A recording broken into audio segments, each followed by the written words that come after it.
We're looking at work and the Christian life because the gospel addresses all of life. It's not just about how we get to heaven without any implications for anything on the trip or the journey or what life's about. It's about every aspect of life in the here and now as well as in the eternity. And the question in the here and now that most of us face in life is the role and place of work in our life. And it's not just the Christian's question. The work-life balance, the office-family tensions of modern life affects us all and is commonly discussed. Next to the real estate prices in Sydney, it's the secondly most common discussed barbecue topic as work-life balance. The Premier of Tasmania has just resigned, citing conflict over time, priority and family, the priority problems between his job and his family as Premier, and that's his reason for resigning. He's been replaced by a single woman who presumably will have different senses of pressures and times, but not family life, work pressure. And you wonder, can somebody rule our country federally or in the state and have a family as well?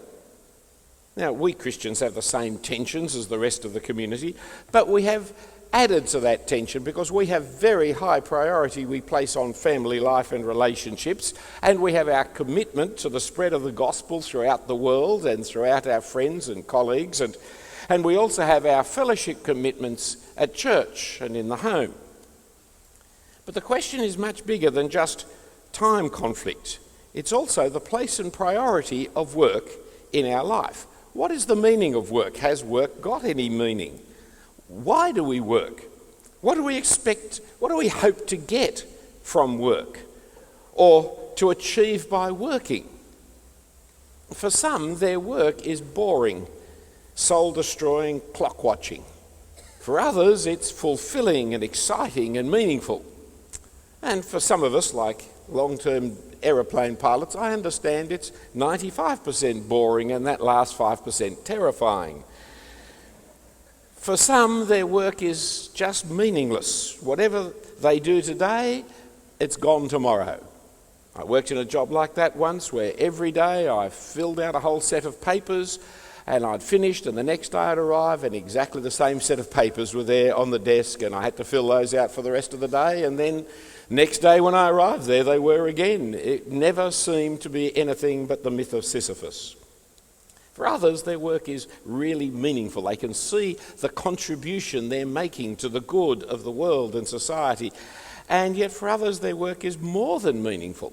It is the meaning. It is who they are. It is their life. It is their experience. I am and that defines, explains, and this is who I am. This is what I am. Most of you don't look like you've reached my stage of life where you read obituaries regularly. You'll get there just after you start visiting antique shops. But when you reach that stage of reading obituaries regularly, it's very interesting to see what the obituary writer thinks is of the essence of this person's life, and how often it's their work which is the defining element of their life. Some are faced with the regular rounds, though, of weekends and Mondayitis. You know, Monday through Wednesday, it's what I did last weekend, and Wednesday through Friday, it's what am I going to do next weekend. Others, faced with the depressing rejection of long-term unemployment, would love to have the kind of work that others complain about having to turn up to on Monday. For being deprived of work has let them desire never to complain about work again. You see, we have the lazy, indolent and the hyperactive workaholics, the greedy capitalists and the feather-bedding socialists. Every kind of thing comes under this heading of work, doesn't it? What message do we Christians have for our society about work?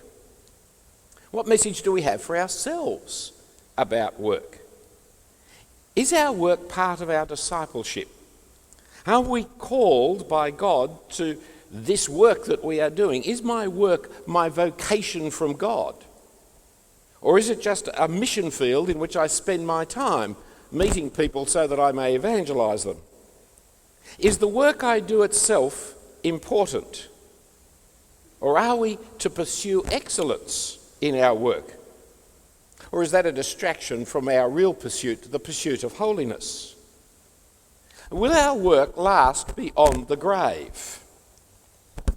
Will it be there in the judgment day? Next to sleep, work is our greatest time commitment. And so what's it all about? In fact, what is work? How do we define work? Is voluntary work work? Or is it only work when we're paid for it? That is, when a woman looks after children at home, is that work? Only a stupid male would ask that question. If you want to know whether it's work, you go and do it someday and you'll find out what real work is like. But in terms of definition, does it make any difference if the woman spending all day at home looking after children is the mother of the children or is the paid nanny?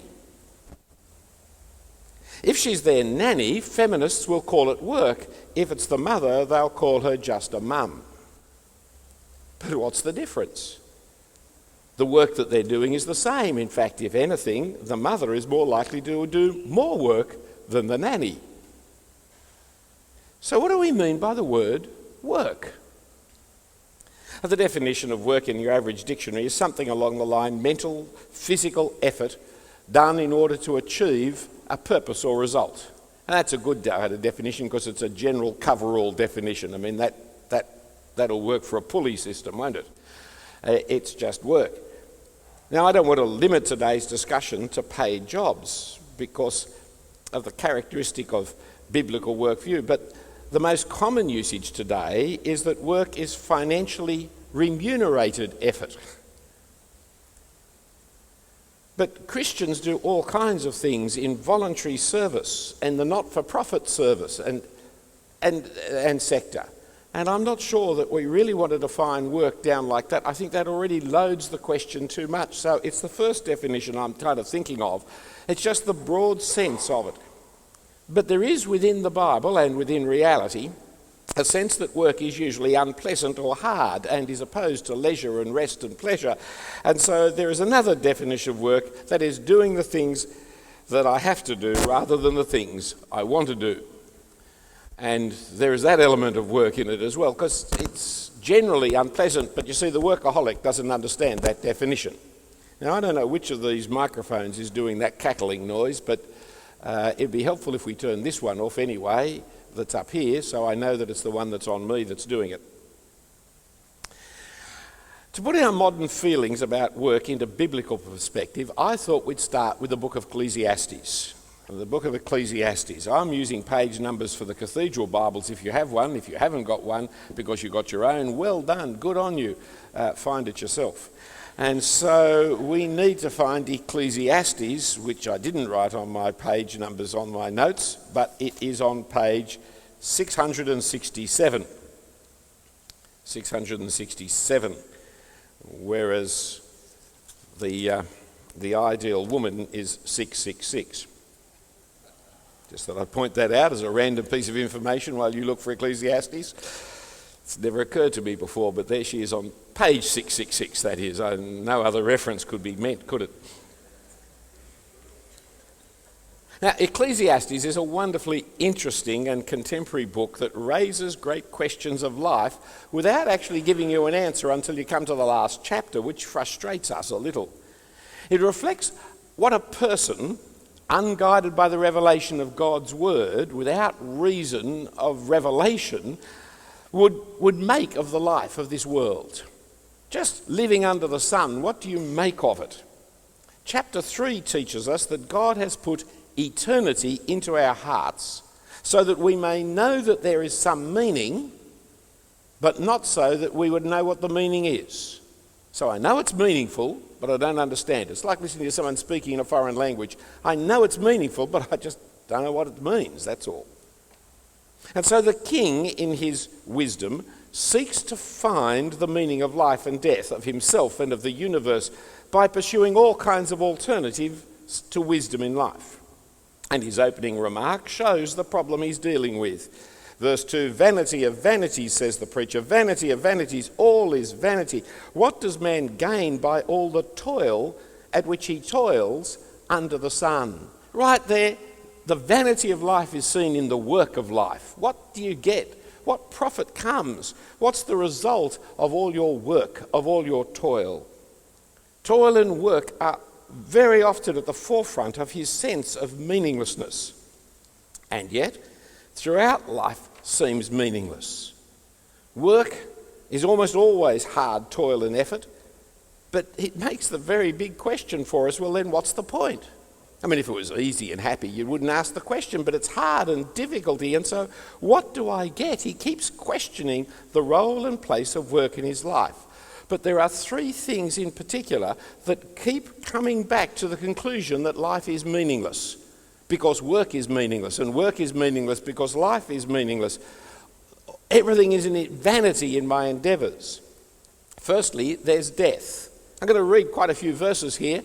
Let's just look at them as we see. Chapter 2, verse 18, death, notice, and work. 2:18, I hated all my toil in which I toil under the sun, seeing that I must leave it to the man who will come after me. And who knows whether he will be a wise or a fool? And yet he will be master of all for which I toiled and used my wisdom under the sun. This is also vanity. So I turned about and gave my heart up to despair over all the toil of my labours under the sun.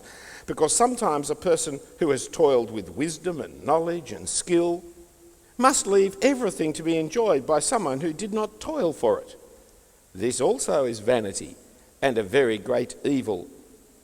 What is a man from all the toil and striving of heart from which he toils beneath the sun? For all his days are full of sorrow, and his work is a vexation. Even in the night his heart does not rest. This also is vanity. You work really hard to die. Come across to chapter 5, verse 15. Chapter 5, verse 15. And as he came from his mother's womb, he shall go again, naked as he came, and shall take nothing for his toil, that he may carry it away in his hand. This also is a grievous evil. Just as he came, so shall he go. And what gain is there to him who toils for the wind? Moreover, all his days he eats in darkness, and much vexation and sickness and anger. Behold, what I have seen to be good and fitting is to eat and to drink and find enjoyment in all the toil with which one toils under the sun, the few days of his life that God has given him, for this is his lot. Everyone also to whom God has given wealth and possessions and power to enjoy them and to accept his lot and rejoice his toil, this is the gift of God. God lots to us. Some of us live long, some of us live short, but all your work, it doesn't add up to anything. You come naked, you leave naked. It's an old saying, there's no pockets in a funeral shroud. What you have is what you have. I mean, you can build a whole army of terracotta soldiers to guard you, but you're still naked in the grave, aren't you? I'll come across to chapter 9, verse 9. Chapter 9, verse 9. 9 and verse 9. Enjoy life with the wife whom you love all the days of your vain life that he has given you under the sun, because that is your portion in life, and in your toil at which you are toil under the sun. Whatever your hand finds to do, do it with your might, for there is no work or thought or knowledge or wisdom in Sheol, to which you are going. Sheol's the place of the dead. There's no thought, there's no wisdom, there's no knowledge, there's nothing. I mean, where you're going to wind up, you may as well enjoy it now while you're awake, because it's a long sleep. There's nothing there. Death is the inevitable future. Death mocks all that we have done, good or bad, for there's no gain. Death gives our work to the next generation who may not value it. So we may as well eat and drink and be merry, for there's no point to mortal life. It's not the work, but the enjoyment of life, if you're so blessed to enjoy the work that you've been given, for there is no other point than the transitory enjoyment of what you're doing at the time. Now, there is a second reason to make works meaningless. This is a happy talk to start with. You know, we're starting on the really joy thing, I don't think. The second reason is yourself. Chapter 4 verse 4 tells us about the motivation for work. Chapter 4 verse 4. Then I saw that all toil and all skill in work comes from a man's envy of his neighbour. This also is a vanity and a striving after wind. The fool folds his hands and eats his own flesh. Better is a handful of quietness with 2 hands full of toil and striving after the wind. Again, I saw vanity under the sun, one person who has no other, neither son or brother. Yet there's no end to all his toil, and his eyes are never satisfied with riches, so that he never asks, for whom am I toiling and depriving myself of pleasure? This also is vanity and an unhappy business. 2 are better than one because they have a good reward for their toil. For if they fall, one can lift up his fellow. But woe to him who is alone when he falls and has not another to lift him up. Why do we work? Envy of our neighbour or for the sake of our family? But what happens if you haven't got a family? Why are you working for yourself? What's there to work for? What's the point of working? If you're not working for others, there's not much point working. But the reason people work is envy of their others. And so, there's no point to work hard if you're alone, for to whom will gain from your hard toil and all the pleasures that you've missed out on? And not only is work something that you do for others, but it's something that is better to do with others. For 2 are better than one and can help each other. And yet, it's my envy of my neighbour's wealth that drives me on to work. And there's no end to the appetite that comes from envy. Our appetites can never be satisfied. Look across to chapter 6, verse 7. All the toil of man is for his mouth, and yet his appetite is never satisfied. Look at the wealth of Australia. I've lived long enough here to see the standards of living rise to undreamt of wealth. And yet, has it created more contentment, more happiness in this nation of ours? Are we the wealthy society, also the content continent? Are we happier than our forefathers? Ross Gittins is the economics editor of the Sydney Morning Herald. And he wrote in 2006 about maximising happiness, which is, after all, in one sense, the stated goal of economics, to maximise happiness. But he's really arguing that the economists don't know the way to do it, and they also don't know what happiness is. He says, the evidence is clear that our greatly improved material standard of living hasn't made us any happier. And it's not just that our heightened materialism has failed to work. There's evidence that those who strive most for wealth tend to live with lower well-being. He goes on, it's just as clear that our preoccupation with earning has tended to crowd out our relationships. We're not as happy, and we have worse relationships. And so he then gives us 5 tips for happiness. It was written around 2006, just at Christmas time. Firstly, focus on the human, not the material. It's good advice for an economist, isn't it? Secondly, work on making other people happy, not yourself. Well, that's an extraordinary thing to be said, isn't it? For acquisition of wealth seems to be what life is about. Thirdly, seek benefits that are intrinsic, not instrumental. What does it mean? Well, he says, do things for their own sake, not because of the income or status you hope that they will bring you. This is particularly true of work. Humans were built to work, and work well done is capable of bringing us great satisfaction, he says. Fourth, strive for balance. He says contrast is enjoyable, a change is as good as a holiday, and a balanced life is likely to be more satisfying. Work is good, a career is good, family is good, leisure is good. It's just a question of getting the decent balance. It's a mistake to dream of never having to work. If you never work, you never get a holiday. Fifth, cultivate optimism and practice contentment. He says there's much evidence that optimistic people tend to be happier. Their assessment, listen to this bit, their assessment may not always be realistic, but they're always conducive to positive emotions. So, It might be completely stupid to be optimistic, but you'll be happier.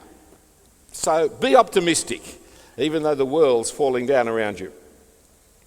Now, while this advice is based, he says, on research and the opinion of experts, and there are experts who give you the opinion. Professor Seligman, the great psychologist, gives you the opinion, always be optimistic, even though it's irrational.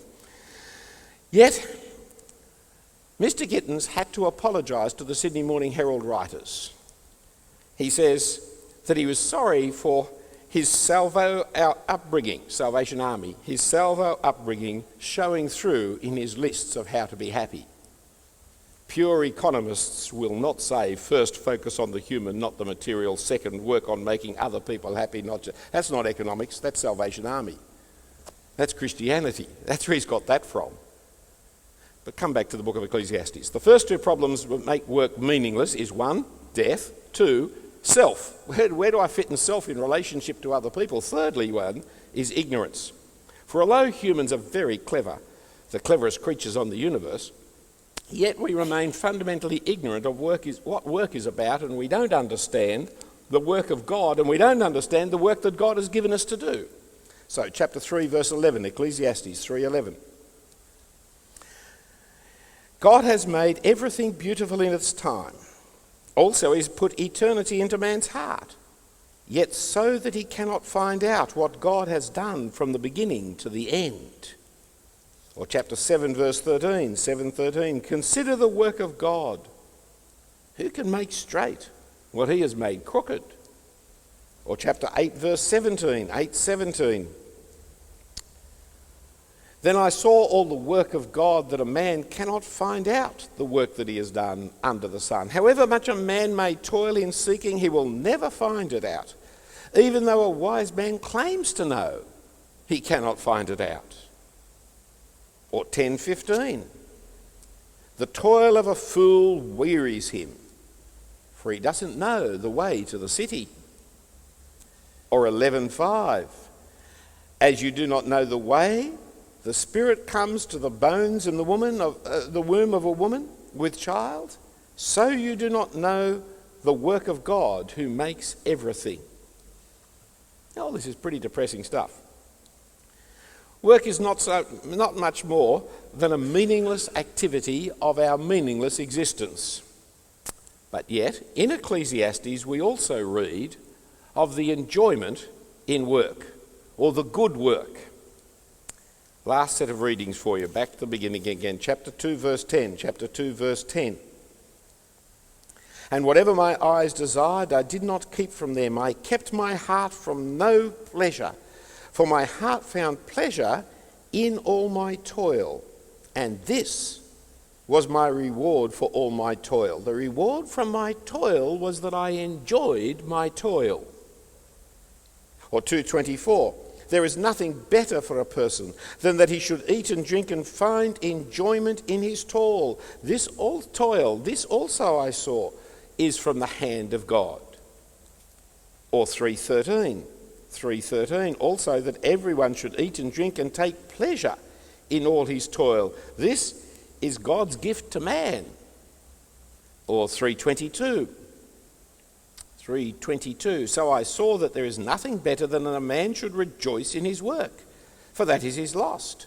Who can bring him to see what will be after him? In other words, don't worry about the outcome of the results, don't worry about the meaning of the results, don't worry about the end point of just enjoy what you're doing. And if you've got a job that you can enjoy, that's terrific. That's a great gift of God. And it's a pretty sad state of affairs if you can't enjoy your work that you are doing.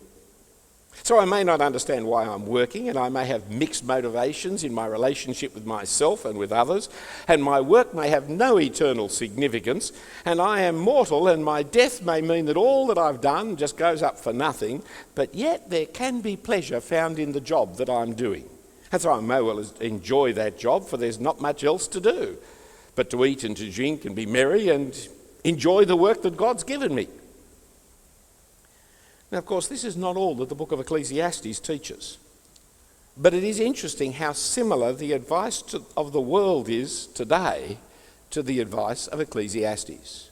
Take God out of the equation, which poor Mr. Gittins seems unable to do, then what do we say about work?